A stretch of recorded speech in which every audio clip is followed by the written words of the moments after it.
game last night. It was the Raptors and Miami Heat.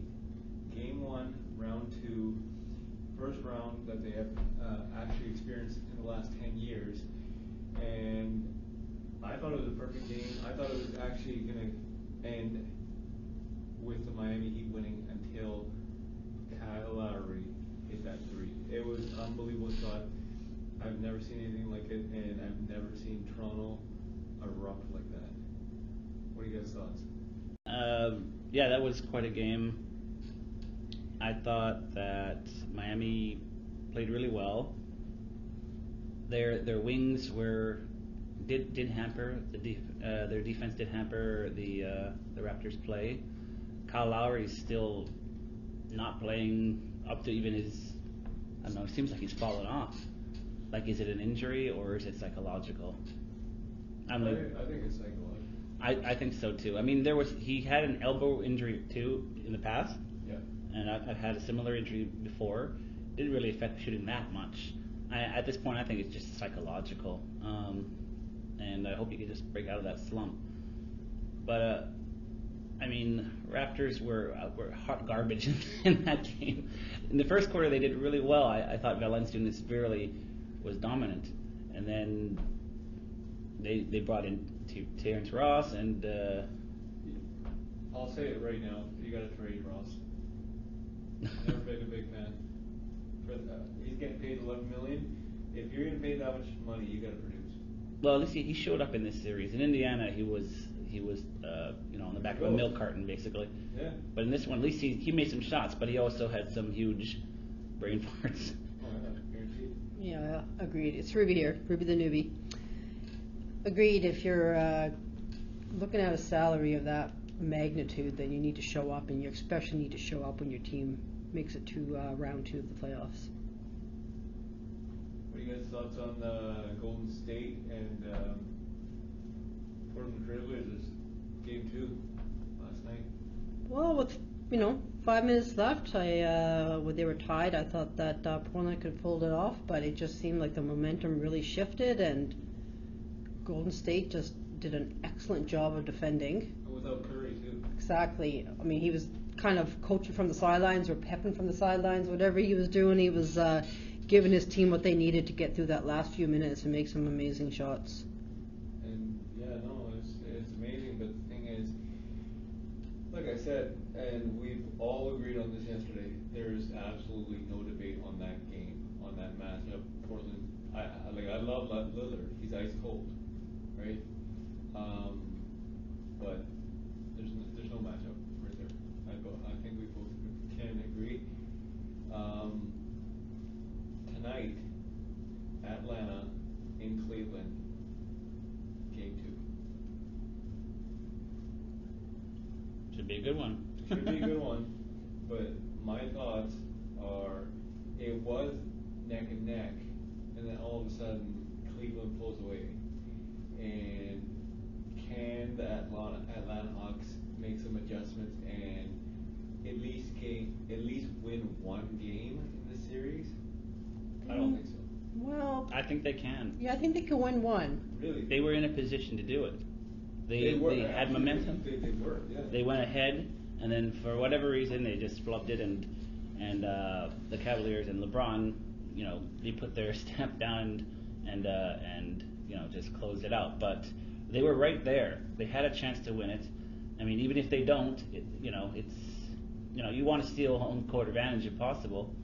But I mean, if they can take one, or even if they can't get either one, they still have the next 2 games after this in Atlanta. So I think they're going to do well. They played really well in game 1, and I think they have a chance. Yeah, I think maybe not tonight in Cleveland. I think Cleveland might. Well, Cleveland I think, has the best chance, of course. I mean, Yeah. They're playing home court. Exactly. And they want to defend that. But to say that Atlanta has no chance, I don't agree with No, that. I think Atlanta will definitely take a home game. Really? Yeah. Well, I can't see Cleveland losing at home. I just can't. Yeah, but they almost did last time. Yeah, well then. I'm just saying they were right there. Yeah, they were. End of the 4th, they were right there. They had a chance. The problem with me and Toronto and Atlanta are those 2 teams cannot cannot make adjustments or cannot make any trade deadlines at the deadline. Like, Toronto had a deal in place to get the Horford? Horford, yeah, Wow. at the deadline, but they couldn't pull it off. But we don't know what else was said behind closed doors. Maybe they wanted a ton of stuff in exchange for a rental of Horford, and then Horford will go wherever he likes after this season. Well, So then they had Kenneth Faried on the block too. They wanted him, but they couldn't get him. But either way, it's kind of like, okay. I don't know if Faried would have swung the needle a lot more.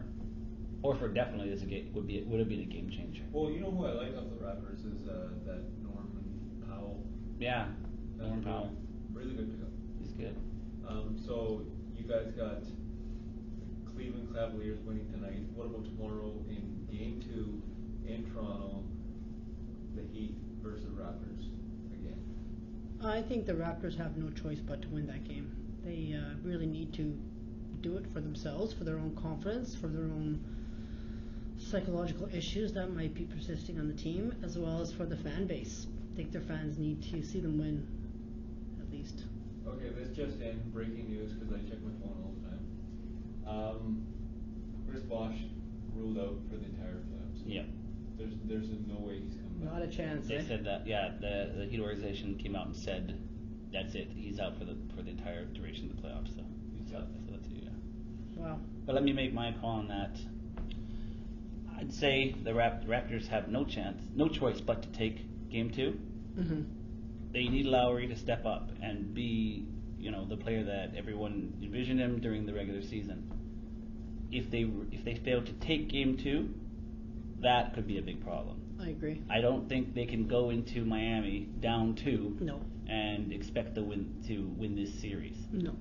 I still think it's going to go 7, but if they lose Game 2, for me that's unlikely for them to win this series. Yeah, I think it definitely Yeah. is. Although losing Game 1 is a Toronto Raptor tradition, it seems. Well, here's the thing. The only way I can see Toronto winning the next game is if their bench steps up. And I'm talking Terrence Ross, Scola, Patterson, and JV. I know JV's not part of the bench, right? But he has to be dominant against Hassan Whiteside. Yeah, well, I thought he was in the first game, especially for the I thought first. he was too, but I'm talking Shaquille O'Neal numbers, 30 and 20, right? That's dominance to me. Well, for me, I don't think it has to necessarily be all the bench. I mean, DeRozan played really well, but then he just settled for a lot of jump shots near the end of the game. He's got to take that right to the rim. They got Whiteside ended up with 3 fouls in the entire time he played on there.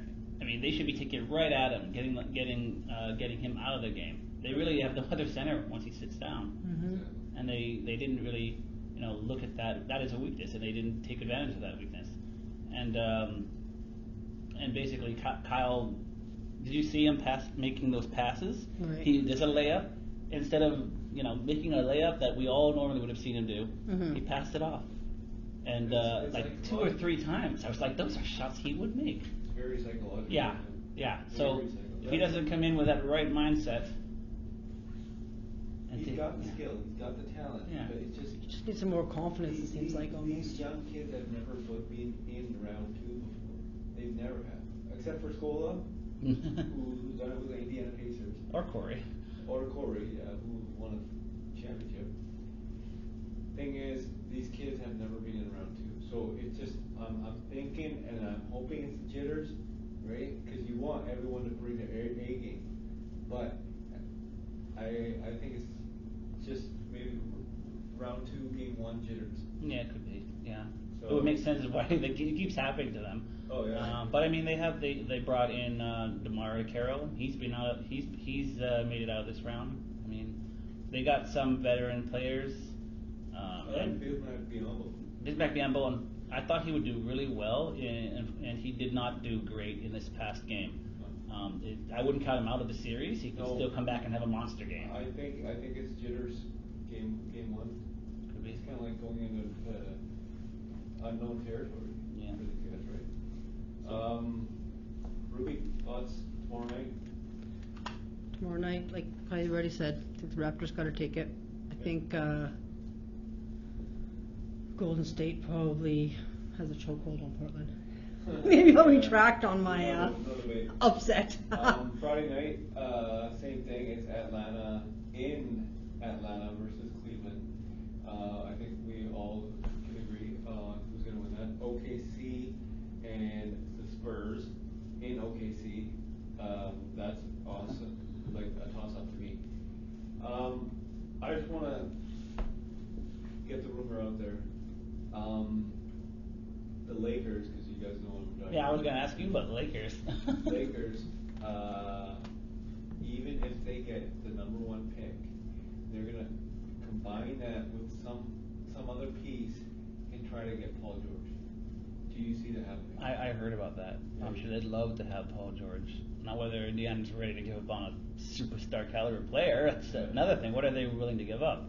Yeah. Well, I'm hearing it's the number one pick and D'Angelo Russell. I don't know if that's a fair trade still. Still? I don't know. I mean, you got to think of what are their potentials, not just as a rookie, but 5 years down the line.